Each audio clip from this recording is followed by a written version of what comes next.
નમસ્કાર મિત્રો, એજ્યુ રમેશ યુટ્યુબ ચેનલમાં આપ સૌનું હાર્દિક સ્વાગત છે।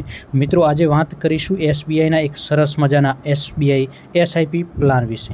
1500 રૂપિયાથી તમે એસઆઈપી કરો તો તમે કેટલા રૂપિયા મળી શકે છે એના વિશે વાત કરીશું વિડીયો છેલ્લા સુધી જોજો, જેમાં તમામ વસ્તુઓનો અમે સમાવેશ કરેલ છે। કેટલું રિટર્ન કેટલા વર્ષ સુધીમાં તમને મળવા પાત્ર છે। સાથે સાથે ચેનલ ઉપર નવા છો, ચેનલને સબસ્ક્રાઈબ કરી તમામ મિત્રો સુધી વિડીયો શેર કરવા વિનંતી છે। મિત્રો શરૂઆત કરવી તો એસબીઆઈનું એક એવું મ્યુચ્યુઅલ ફંડ છે જેમાં તમે 1500 રૂપિયા ઇન્વેસ્ટમેન્ટ 1 મહિનાથી કરો છો તો તમારા એક સમય સુધી 7.20 લાખ રૂપિયા જમા થાય છે, જેની સામે તમે 3 કરોડ મળવાપાત્ર છે। વિડીયોની શરૂઆત કરીએ એની પહેલાં મ્યુચ્યુઅલ ફંડમાં રોકાણ કરવું એ શેર માર્કેટને આધીન છે, જેથી તેમાં નુકસાન પણ થઈ શકે છે। તો તમારે રોકાણ કરતાં પહેલાં તમારા નાણાકીય સલાહકારની સલાહ લેવી જરૂરી છે। અમે કોઈ પણ તમને લે વેચ માટે પ્રોત્સાહન આપતા નથી। આગળ વાત કરીશું તો મ્યુચ્યુઅલ ફંડનું નામ આગળ વિડીયોમાં જણાવીશું, એટલે વિડીયોને છેલ્લા સુધી જોજો મિત્રો। વિડીયો લાંબો થોડો થઈ શકે છે।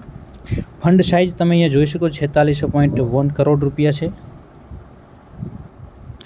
ફંડ સાઇઝ તમે અહીંયા જોઈ શકો છો કે 4601.76 કરોડ રૂપિયા ફંડ સાઇઝ છે। મિનિમમ તમે અહીંયા આ ફંડમાં 500 રૂપિયાથી એસઆઈપી ચાલુ કરી શકો છો। આગળ વાત કરીશું તો એના વધારે ઇન્ફોર્મેશનની, તો આ ફંડ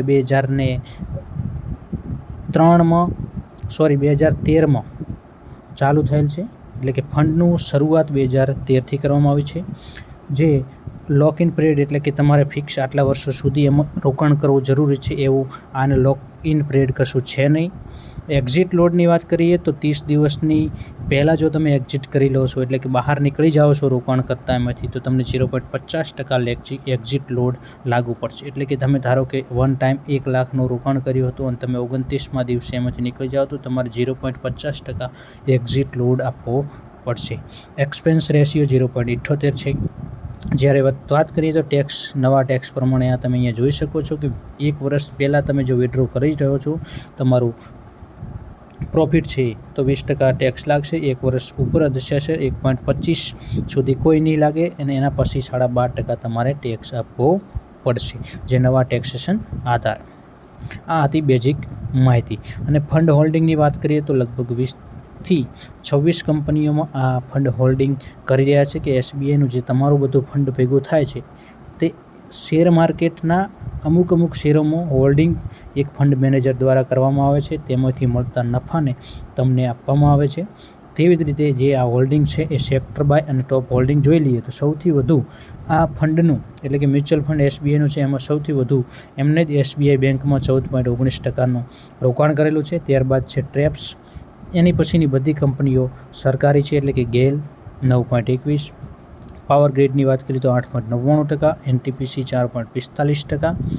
એવી રીતે Bharat election, Coal India, life insurance, Petronet LNG, general insurance, SBI life insurance, REC LTD, Hind aeronautics, SAIL, આ બધી તમામ ભારત સરકારની કંપનીઓ છે જેમાં તમામનું આ ફંડનું રોકાણ કરેલું છે। ઓએનજીસી છે, નેશનલ એલ્યુમિનિયમ છે, એચપીસીએલ છે, ભેલ છે, એનએમડીસી છે, ઓઇલ ઇન્ડિયા છે, એન્જિનિયરિંગ ઇન્ડિયા છે, આઈઓસીએલ છે, બેંક ઓફ ઇન્ડિયા છે, રીટ્સ છે, ઇન્ડિયન બેંક છે, કેનેરા બેંકમાં પણ રોકાણ છે, હિન્દુસ્તાન કોપરમાં પણ રોકાણ છે, નેટસી અને અધરમાં પણ રોકાણ કરવામાં આવેલું છે। આ મિત્રો તમે જોયું કે કઈમાં આ રોકાણ થયેલું છે આ મ્યુચ્યુઅલ ફંડનું, એ રોકાણને આધારે તમને નફો આપવામાં, એટલે કે રિટર્ન આપવામાં આવે છે। તો આગળ વાત કરીએ તો આ એસબીઆઈનું ફંડનું નામ છે SBI PSU fund. SBI PSU fund છે, તમે અહીંયા જોઈ શકો છો।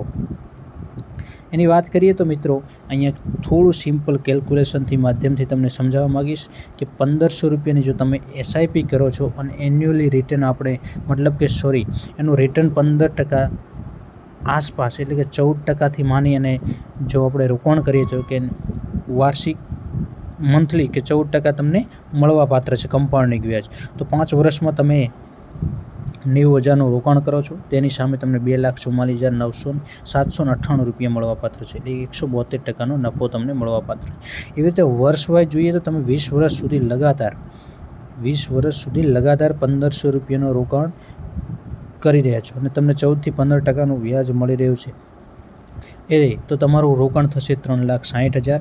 સામે મળવાપાત્ર છે 16,14,519.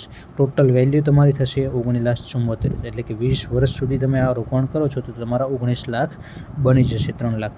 25 વર્ષની વાત કરીએ તો 25 વર્ષ સેમ પિરિયડ અને સેમ રોકાણ કરી રહ્યા છો તો તમે 4,50,000નું ઇન્વેસ્ટમેન્ટ કરશો, સામે તમારી વેલ્યુ બની જશે 40 લાખ. 36 લાખ રૂપિયા તમને નફો એટલે કે રિટર્ન મળવાપાત્ર છે. આગળ વાત કરીએ 30 વર્ષની તો 30 વર્ષના પિરિયડમાં લગાતાર તમે 1,500 રૂપિયાનું રોકાણ કરો છો તો તમે 5,40,000નું ઇન્વેસ્ટમેન્ટ તમારા પોતાના રૂપિયાનું કરો, જેમાં તમને મળવાપાત્ર છે 77,95,583 અને ટોટલ વેલ્યુ તમારી 83 લાખ રૂપિયા થાય છે. મિત્રો વાત કરીશું આગળ 35 વર્ષની તો 35 વર્ષ એટલે થોડો લાંબો પિરિયડ છે, પણ જો તમે કન્ટિન્યુ 35 વર્ષ સુધી 1,500નું રોકાણ કરો છો અને તમને 14 થી 15% વ્યાજ મળવાપાત્ર છે તો તમારો 6,30,000 રૂપિયા ઇન્વેસ્ટ થાય છે, સામે તમને 1,62,18,729 રૂપિયા મળવાપાત્ર છે અને તમારી ટોટલ વેલ્યુ 1,68,48,729 બની જાય છે.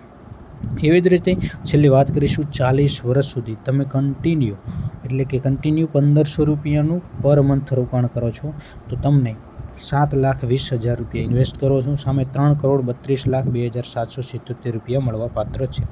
તમારી વેલ્યુ થઈ જાય છે 7,20,000ની 3,39,00,000 રૂપિયા. મિત્રો પિરિયડ લાંબો બની શકે છે, પણ આ કમ્પાઉન્ડિંગ વ્યાજને કારણે ઘણું બધું તમને ભંડોળ ભેગું કરવાની એક મ્યુચ્યુઅલ ફંડમાં તક મળી રહી છે. આવી જ રીતે જો તમે બીજા મ્યુચ્યુઅલ ફંડ વિશે જાણવા માંગતા હો તો વિડીયોને વધુમાં વધુ લાઇક કરજો. વધુ લાઇક મળશે તો બીજા વિડીયો મ્યુચ્યુઅલ ફંડ ઉપર બનાવવામાં આવશે. સાથે ચેનલ ઉપર નવા છો સબસ્ક્રાઈબ કરી તમામ મિત્રો સુધી વિડીયો શેર કરી દેજો.